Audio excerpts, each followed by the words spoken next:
Max on the beat.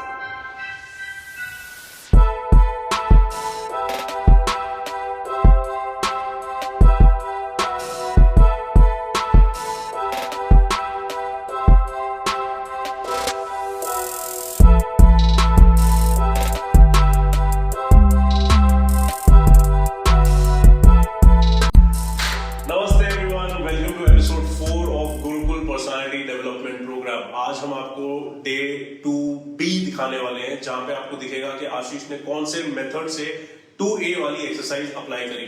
तो day 2 की exercise थी एक्सप्रेशन, एंजॉयमेंट, फ्रीडम को प्रैक्टिस करना, और वो आशीष ने करी है राइटिंग के थ्रू, जिसके बारे में हम बहुत ज्यादा ज्ञान में बात करने वाले हैं। 20 मिनट का एपिसोड है गाइस, तो you really must enjoy this. मैं जानना चाहता हूं आप लोगों से, आप में से जिसने भी एक्सरसाइज करी, कौन सा मेथड यूज किया आपने प्रोग्राम के थ्रू। जिस तरह हमारे प्रोग्राम में अलग अलग मेथड्स लिस्टेड है, जैसे राइटिंग हो गया, डांसिंग हो गया, एक्टिंग हो गया, तो मैं जानना चाहता हूं आपने कौन से वाले मेथड को यूज किया। प्लीज नीचे कमेंट करिए। जिन लोगों के पास प्रोग्राम नहीं है, please go on to the website, जो पहला लिंक नीचे दिया है, वहां पे प्रोग्राम का लिंक है, सिर्फ 99 रुपीज के लिए अवेलेबल है, so you can check it out the freeman.org website से। ये वो वेबसाइट है जहां पे मेरे सारे के सारे कोर्सेज बिकते हैं, मेरे ऑडियो कोचिंग कॉल रिकॉर्डिंग्स बिकती हैं, तो आप लोग वहां से ये वाला प्रोग्राम उठा सकते हो। और अभी चलो एपिसोड देखते हैं कि हुआ क्या आशीष के साथ। बता कैसी गई एक्सरसाइज? सर अलग एक्सपीरियंस हुआ सर आज। क्या? मैं जब एक्सरसाइज कर रहा था, उससे पहले मेरे दिमाग में बहुत रैंडम थॉट्स थे। जैसे? मतलब मैं बहुत लो फील कर रहा था, एज अ पास के हिसाब से भी मैं भी बहुत लो फील कर रहा था। आज मेरा भी दिन लग गया। हाँ, तो जब मैं एक्सरसाइज स्टार्ट किया, मैं मेरे जोन में गया। मेरे थॉट्स, मतलब मैं जब जैसा लिखना स्टार्ट किया ना, कुछ समय बाद जितना मैं सोचा मैंने पूरा लिख दिया। उसके बाद मेरा माइंड एकदम साफ हो गया, ऐसा पीस फील हो रहा था। मतलब मेरे थॉट्स एकदम अलाइन हो गए थे। एंड जो भी मैं प्रोडक्टिव सोचना चाहता था, वो समय में सोच सकता था। मन शांत हो गया था, कुछ भी बाकी कुछ भी नहीं आ रहा था। ऐसा लग रहा था कि ऐसी मतलब एक अलग एक्सपीरियंस हुआ मुझे।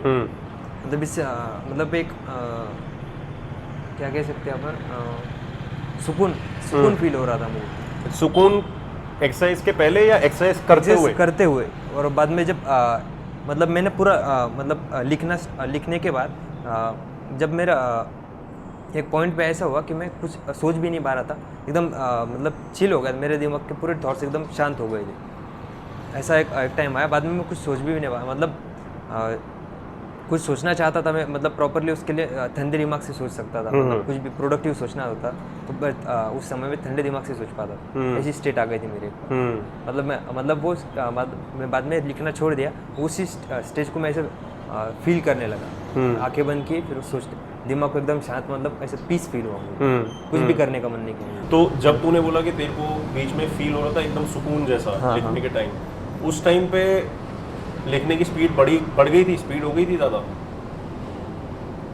सुकून का मतलब एग्जाम्पल क्या है? क्योंकि मेरे लिए फॉर एग्जाम्पल, अगर मैं कोई क्रिएटिव काम कर रहा हूँ, तो जो तू सुकून बोलता है ना, मैं ट्राई कर रहा हूँ अंडरस्टैंड करने का कि do you mean the state of flow?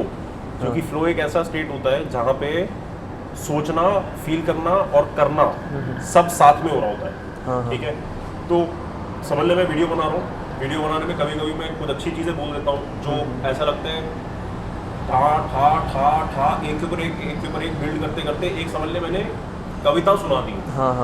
लेकिन वो बिना प्लान किए, उसको स्टेट ऑफ फ्लो कहते हैं। जब स्पॉन्टेनियसली बंदा बिना, मतलब जब इतना वो गहरा गिर जाता है किसी चीज़ के अंदर, इतना ज़्यादा एब्जॉर्ब हो जाता है कि उसका जैसे वो सोच रहा है साथ में वो कर रहा है, जैसे वो सोच रहा है साथ में कर रहा है। मेरे साथ ये जिम में होता है, मेरे साथ ये मेरे कोई भी क्रिएटिव काम में होता है। जैसे कभी मैं जब लिख रहा होता हूँ किताबें, जैसे गुरुकुल की भी किताब लिखी, तो क्रिएटिविटी एक ऐसी चीज़ है जो तुम एनफोर्स नहीं कर सकते। वो स्टेट ऑफ फ्लो के साथ ही बेस्ट आती है। उसको एनफोर्स करोगे तो जिस तरह एक बंदा एक पावर पॉइंट का स्लाइड शो बनाएगा वैसे होगा, स्पीड स्लो होगी। लेकिन क्रिएटिविटी नॉर्मली अपने ही हाथों के थ्रू जल्दी से होती है, चाहे वो पेंटिंग के थ्रू में हो या आर्ट, बोलने के स्टाइल में, लिखने के स्टाइल में, नाचने के स्टाइल में, जहाँ पे हम जितना ज़्यादा एक्सप्रेशन हमारे कंट्रोल में होता है उतना ज़्यादा वो चीज़ क्रिएटिव होती है बेसिकली। बट ये मैं जानना चाहता था कि क्या तेरे साथ जो तू सुकून बोल रहा है वो बस एक फीलिंग ऑफ रिलीफ थी कि हाँ मैंने इतना कुछ लिख दिया तो मेरे अंदर जो चीज़ें थी हो सकता है कुछ नई चीज़ें बाहर आई, क्योंकि लिखने के टाइम मैंने उनके ऊपर सोचा और उनको शब्दों में डालने की कोशिश करी।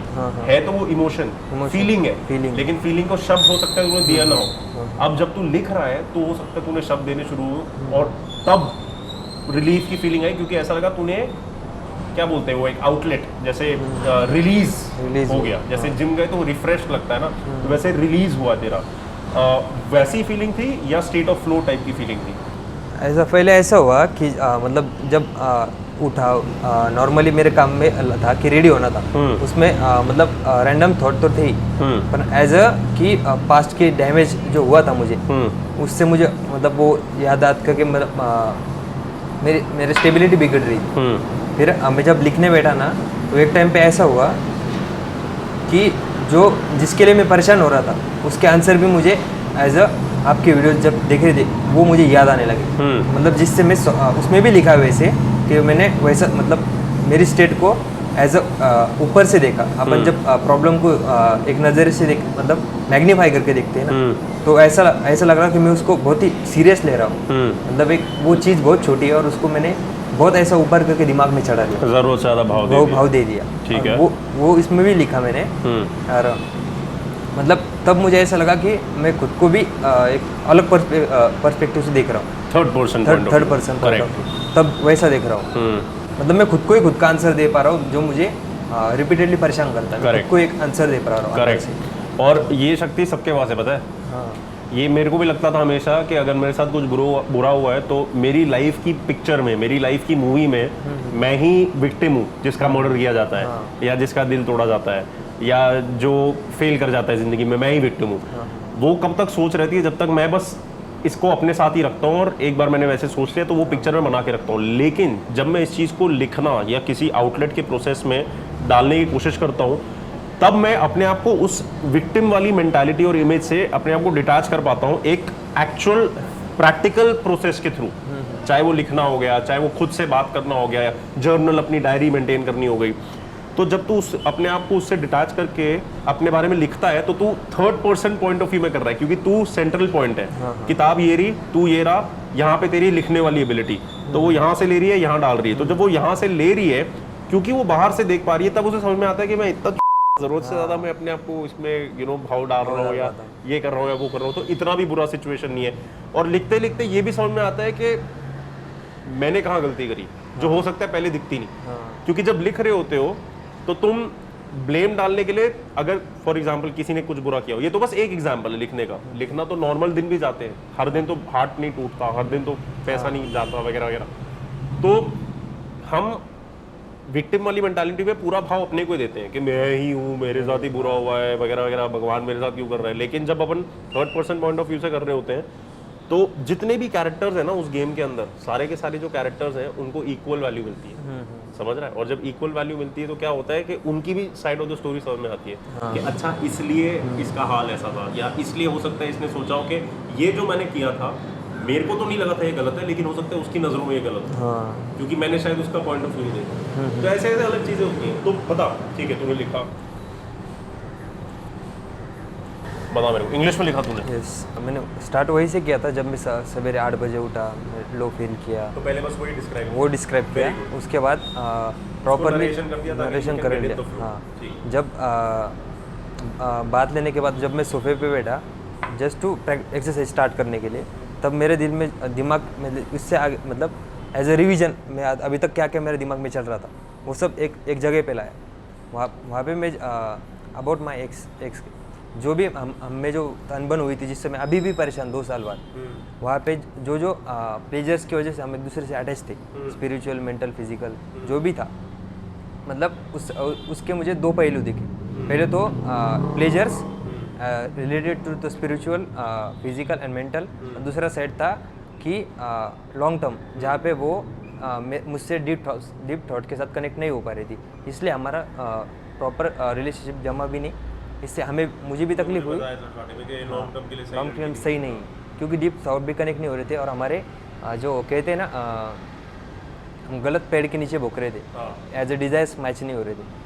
वो भी मुझे तब एज अ आंसर मिलता मेरे अंदर से ही, थर्ड पर्सन से वो आंसर आ रहा था। लास्ट चीज बोली एक बार वो दोबारा बोल। तूने बोला कि जो भी गलत पेड़ के नीचे भोग रहे थे, मतलब अपनी गलतियाँ जो मैं कर रहा था वो मैंने लिख ली, और 2 साल से कर रहा था या 2 साल से कर, कुछ तूने अभी बोला था ना लास्ट। हाँ, मतलब मुझे पता था पहले से भी कि प्रॉब्लम्स क्या है, पर फिर भी मैं खुद को ब्लेम कर रहा था एज अ ईगो। मतलब मेरे साथ मतलब एज अ मेल ईगो होता है ना, मतलब उसने एज अ डंप किया, उसकी वजह से मैं खुद को मतलब तकलीफ एज अ हारा हुआ इंसान देख रहा था। मतलब कैसे, मतलब इतनी वैल्यू में खुद को करने के बाद भी पता था कि रीजन क्या है और गलती हाँ, क्या है और फिर भी लेकिन तू फिर भी अपने आप को उस कीचड़ के अंदर रखा रख रहा था। हाँ, फिर उसके बाद मुझे एज अ आंसर मिलने लगा। ये पहले ही चीज़ है ना, due to lack of communication हुई और डिज़ायर सेम ना हो इसलिए हुई। ठीक है। हाँ, मतलब कम्युनिकेशन गैप था, इसलिए हमारी बातचीत तो बिगड़ी और खुद को एज अ हम दोनों एक दूसरे को एज अ अंधेरे में ही रख रहे थे, क्योंकि एक दूसरे के लिए सही भी नहीं थे, पर एज अ साथ में फोर्सफुली रह रहे थे। इसकी वजह से ये सब हुआ, और इससे अच्छा मैं मूव ऑन करूँ एज अ मुझे जो सही है ऐसा पार्टनर दूँ, और वो भी वैसा ही करे, और ना कि मैं उसके लिए मतलब एज अ बदला के जैसे ब्लेम करूँ ये वो। क्या तेरे को लग रहा है कि आज की एक्सरसाइज के थ्रू ये जो रियलाइजेशन तेरे को प्रॉपरली हुई है, क्या ये परमानेंटली अब हो चुकी है और मटेरियलाइज कर गई है, और क्या तू कभी भी दोबारा अपने आप को उस कीचड़ में रखने वाला नहीं? अभी देख भी नहीं सकता मैं वहाँ पे, मतलब खुद को मुझे मूव ऑन भी करना, और इसलिए मैं यहाँ पे भी आया। मुझे मतलब एक नई ज़िंदगी स्टार्ट करनी एज अ बैलेंस सब इसमें, ऐसे भी नहीं कि सिर्फ रिलेशन के पीछे ही भागना है, बाकी चीज़ों में भी बैलेंस लाना है। तो जो किताब है ना, जो गुरुकुल वाली है, उसमें मैंने इसलिए, जिन लोगों को लगता है कि उनके लिए मुश्किल है सिलेक्ट करना कि कौन सी आउटलेट के थ्रू वो चूज़ करें इस चीज़ को एग्जीक्यूट करना, चाहे वो पेंटिंग हो या लिखना हो। मैंने लिखना इसलिए बोला हुआ है क्योंकि काफ़ी बार हमारे प्रॉब्लम के सोल्यूशन हमारे पास ऑलरेडी होते हैं। जैसे बोलते हैं ना, गोल या विजन बोर्ड बनाओ, एक बोर्ड बनाओ, उस पर लिखो तुम्हें क्या चाहिए, गोल अपने सेट करो, उसको मटीरियलाइज करो। ये सबसे पहला तरीका होता है किसी चीज़ को मटीरियलाइज करने का। जो अपना नया वर्जन है, कि आशीष का अगला जो वर्जन है, उसको पता है कि मैं इन कीचड़ों में अभी सफ़र करता हूँ, लेकिन इन कीचड़ों से बाहर निकलने के लिए वो जो एक्चुअल फाइनल विजन है, ये पहला तरीका है जिसके थ्रू वो फिजिकल फॉर्म उसने लिया है। तेरे अंदर अभी तक वो नहीं हुआ है, अब वो तेरे अंदर होएगा, लेकिन क्योंकि तूने सबसे छोटा एफर्ट ऑलरेडी, जो सबसे पहला और सबसे छोटा स्टेप होता है वो तूने ले लिया है, अब बाकी स्टेप्स और आसान हो जाते हैं क्योंकि तूने उसको ऑलरेडी पैदा कर दिया है नए वाले आशीष को। समझ रहा है? ये लिखने की सबसे बड़ी एडवांटेज है, जो मैं भी प्रैक्टिस नहीं करता हूँ। बट अब मैं कैसे करता हूँ, जब मैं इंस्टाग्राम पे कैप्शन डालता हूँ, क्योंकि मेरे को लिखना नेचुरली इंग्लिश में बड़ा अच्छा आता है, मेरी वहाँ पे सबसे ज़्यादा प्रैक्टिस नहीं है। तो जितने मेरे आज तक मैंने कैप्शन इंस्टाग्राम पे डाले, इन अ वे वो मैं खुद से ही बात कर रहा हूँ, दूसरों को तो फायदा हो रहा है, होने दो। मैं सबसे पहले लिखता हूँ अपने लिए ही। जो 20 प्रिंसिपल्स पोस्टर भी हमने फ्रीमैन के बनाए, 10 प्रिंसिपल हैं, वो प्रिंसिपल्स भी सबसे पहले मैंने अपने लिए बनाए थे। जब इस साल मैं फ्रीमैन के लिए जब काम कर रहा था स्टार्टिंग से, जब मेरे को जितने भी मतलब शैतान अलग अलग रूप में आ रहा था ना, कभी पेट का दर्द हो रहा है, कभी घर पे कलेश हो रहा है, कभी कुत्ता मर रहा है साला, सबका ध्यान रखो, सबकी रिस्पॉन्सिबिलिटी उठाओ, वगैरह वगैरह वगैरह। क्योंकि लोगों को लगता है कि जो अपने इंडियन मासेज है, जो अपने यूट्यूब के मासेज है, उनको लगता है कि अगर कोई अमीर है तो उनकी कोई रिस्पॉन्सिबिलिटी नहीं है, या उनके घर में फाइनेंशियल प्रॉब्लम नहीं होती। ऐसा कुछ नहीं है, सबका बस लेवल ऑफ प्रॉब्लम अलग होता है। प्रॉब्लम सबको है, किसी को हो सकता है फाइनेंशियल प्रॉब्लम कैसे हो कि यार घर में उतनी बिजली नहीं अफोर्ड कर पा रहे, जिसके पास बिजली है वो साला बेस्ट टेक्नोलॉजी नहीं अफोर्ड कर पा रहा, तो जिसको रोना है वो सोने की कुर्सी में बैठ के भी रो सकता है। समझ रहे हैं ना मैं क्या कह रहा हूँ? तो ताकि मैं ना रो, इसलिए मैंने वो प्रिंसिपल्स लिखे खुद के लिए, और रोज पहले खुद पढ़ता था। फिर जब मैंने समझ गया कि अब इससे मेरे को जितनी मदद हो सकती थी वो हो गई, अब मैं दूसरों की मदद कर सकता हूँ, चलो वो करना शुरू करते हैं। तब मैंने उसका बाहर वाला बहुत किया। आगे बता। हाँ, अरे as compare to Aurangabad, Pune का सोशल डायनामिक्स भी बहुत अलग है। सोशल डायनामिक्स, अच्छा, हाँ, डेटिंग्स या कुछ भी हो, और लोगों का मतलब पर्सनैलिटी हो, एज ए फैशन हो, वो सब अलग है। वो मैंने वो मतलब वो विजुअलाइज किया था मैंने। मुझे दिख रहा है कि सबसे पहले तूने अपने दिल की बातें लिखी हैं, दूसरा तो अपने दिमाग की बात, क्योंकि ये जो कंपैरिजन है ना, ये दिमाग करता है, दिल दर्द सहता है और खुशी सहता है। तो पहला जो तूने एक्सपीरियंस लिखा वो तेरा दिल को उसने कन्वर्ट किया फिजिकल फॉर्म में।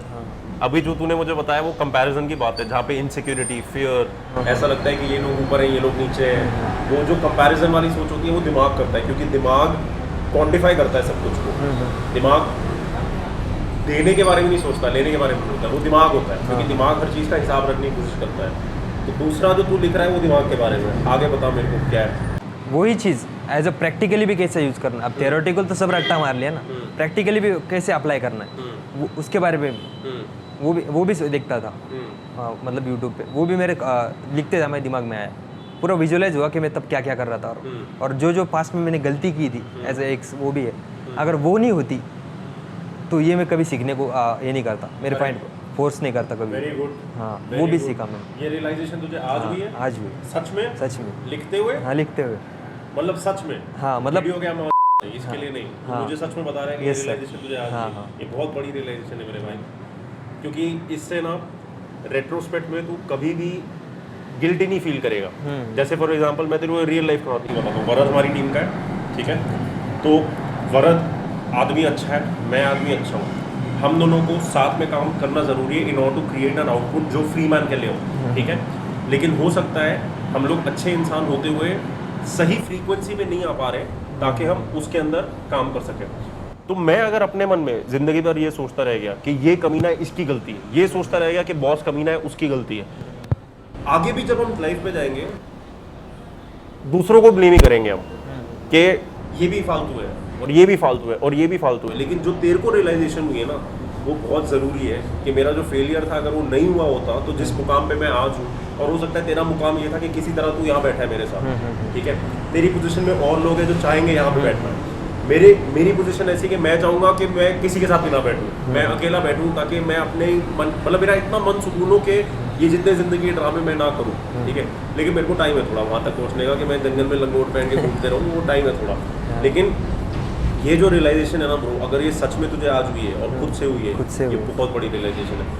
इसके बाद क्या होगा ना, चाहे कल तेरे को लड़की डेट पे उठ के चले जाए या परसों तू एग्जाम में पढ़ाई करने के बाद फेल हो जाए, नरसों तू माँ के लिए कमाने के बाद तेरी माँ तेरे से गुस्सा हो, तेरे को कोई चीज़ असर नहीं करेगी, क्योंकि तू समझ जाएगा हर चीज़ में कहीं ना कहीं कुछ सीख बैठी हुई है। तो अगर ये सच में तेरे साथ हुआ है, ये बहुत खतरनाक चीज़ है और ये बहुत पावरफुल एक्सपीरियंस है। अब यही अगर तेरे को एक दिन ऑफ राइटिंग में हो रहा है तो सोच, अगर तू रोज एक छोटी सी डायरी मेंटेन करे, ये वाली एक्सरसाइज में तो 1 घंटा लिखना था ना, जो रोज की डायरी होती है उसमें ज़्यादा से ज़्यादा 10 से 15 मिनट लिखना होता है। लेकिन कुछ लोग इतना डूब जाते हैं कि फिर वो रुकते नहीं, वो रोज 1 घंटा लिखते हैं, क्योंकि वो अपना पूरा दिन जब नरेट करेंगे और अगर वो उतना डीप जाएंगे एक एक फीलिंग के अंदर, एक एक इमोशन के अंदर, अलग लेवल की इंट्रोस्पेक्शन होती है। वो इंट्रोस्पेक्शन मतलब हिंदी में क्या बोलते हैं इंट्रोस्पेक्शन को, क्या बोलते हैं, सेल्फ अवेयरनेस कह लो basically, to give it a simple word, but very good. आगे बता मेरे को। यहाँ पे अकेले रहने के बाद मैं मतलब डीप स्टॉट में भी जाता हूँ, मतलब टाइम भी कब जाएगा बचा जाता वो भी पता नहीं चलता, खुद को रह सकता हूँ, बोर नहीं हो सकता, खुद के साथ रहना सीख गए। तब मैंने फिगर आउट भी कर लिया ऐसी कौन सी चीज़ है जो मुझे चाहिए मेरे लाइफ में फ्यूचर के लिए, कौन सी चीज़ मुझे एलिमिनेट करनी है, मेरा सोल सब कर, जो सोल है अंदर का वो सब कर, वो चीज़ें भी मुझे एलिमिनेट करनी है। वो फैमिली से दूर होके खुद के साथ रहने के बाद रियलाइज, करेक्ट, वो मैंने यहाँ पे एड्रेस किया। ओके आगे। हाँ फिर वो लिखा जब मुझे ये पॉइंट होने के बाद, जब मुझे वो पीस आ रहा था दिमाग में, वो मैंने यहाँ पे डाला, वो शब्दों में ऐसे लिख दिया कि मेरा दिमाग में कुछ आ ही नहीं रहा, पीस लग रहा, और वो यही स्टेटमेंट मुझे हमेशा रहेगा, वो मुझे रियलाइज, ये सुकून है जब दिमाग चुप हो जाता है। हाँ चुप हो गया, दिमाग अगर चले जा रहा है इसका मतलब रिलीज नहीं हुआ है। रिलीज ऐसे होता है, जिम में होता है फिजिकलिटी के थ्रू, इसमें होता है क्रिएटिविटी के थ्रू, बिस्तर में होता है चिपचिपाहट के थ्रू। रिलीज मतलब चिपचिपाहट, हम लोग हंसते हैं लेकिन वो हंसने वाली चीज़ नहीं है। अगर तू सोचे कि तू चाहे हमारा रिलीजन ले ले, हमारा धर्म ले ले, हिंदू धर्म ले ले, उधर भी जो संभोग होता है आदमी औरत का, उसको कितनी मतलब कविता के स्टाइल में बताते हैं कि पूरी की पूरी जड़ क्रिएशन की, कुछ भी नया बनने की, संभोग से ही होती है। आज जो तूने एक्सरसाइज करी है उससे तूने, पहले मैंने तेरे को क्या बोला, दिल के बारे में बात करी, फिर दिमाग के बारे में बात करी, फिर तूने अपने एक्सपीरियंस की बात करी, तेरे अपने पर्सनालिटी के जो अलग अलग अंग हैं अब उनका संभोग हो रहा है और साथ में आ रहे हो, और फिर जब वो फट के चिपचिपाहट निकालेंगे तो सोचना किस स्टाइल की निकालेंगे। काम में, फैमिली में, प्यार में, हर चीज़ में, पढ़ाई में, किसी भी चीज़ में, क्योंकि ये अगर सब अलग है और अलग अलग फ्रीक्वेंसी पे चल रहे हैं तो कुछ पॉइंट ही नहीं है ना। इनका जुड़ के साथ में चलना आगे ज़्यादा ज़रूरी है। मेरा शरीर, मेरा दिमाग सिंक में होना चाहिए, साथ में मेरी आत्मा। ये नहीं कि मेरे शरीर में ताकत है लेकिन मेरा दिमाग इतना कमज़ोर है कि चाहे मैं पैदा ही ऐसे हुआ हूँ कि मैं दारा सिंह का बेटा पैदा हुआ, लेकिन मेरा अगर दिमाग ऐसा है कि मैं चूहे की तरह सोचता हूँ, तो अगर मैं ये टेबल की ताकत उठाने में मेरे पास ताकत है मेरे मसल में, लेकिन अगर मेरे दिमाग ने पहली हार मानी हुई है कि नहीं यार ये मैं तो कर ही नहीं पाऊंगा, कैसे करूंगा फिर? इसलिए वो सम्मोह होना जरूरी है, बहुत बहुत खतरनाक चीज है। तो गाइस आपने देखा कि आशीष ने बेसिकली राइटिंग के थ्रू अपने बारे में कुछ नई नई चीजें डिस्कवर करी। तो मैं जानना चाहता हूं अगर आप में से भी किसी ने अपने बारे में कुछ नया डिस्कवर किया, नीचे कमेंट्स में लिखिए। गाइस भूलना मत, ये पूरा का पूरा प्रोग्राम करा जा रहा है आशीष के दौरान, आशीष के थ्रू, लेकिन ये एक्चुअली मेरे और आपके बीच में हो रहा है। ये पूरा का पूरा प्रोग्राम आपको करने की जरूरत है और आपको मुझे कमेंट्स में फीडबैक देने की जरूरत है कि आपके साथ ये प्रोग्राम चल कैसा रहा है। आशीष सिर्फ हमारा एक स्टूडेंट मॉडल है जिसको हम यूज कर रहे हैं दिखाने के लिए कि ये प्रोग्राम कैसे किया जाएगा। और अब हम आपसे सीधा मिलेंगे अगले मंडे को, जहां पे हम डे 3 के बारे में बात करेंगे और वो होगा हमारा episode 5। So see you guys there.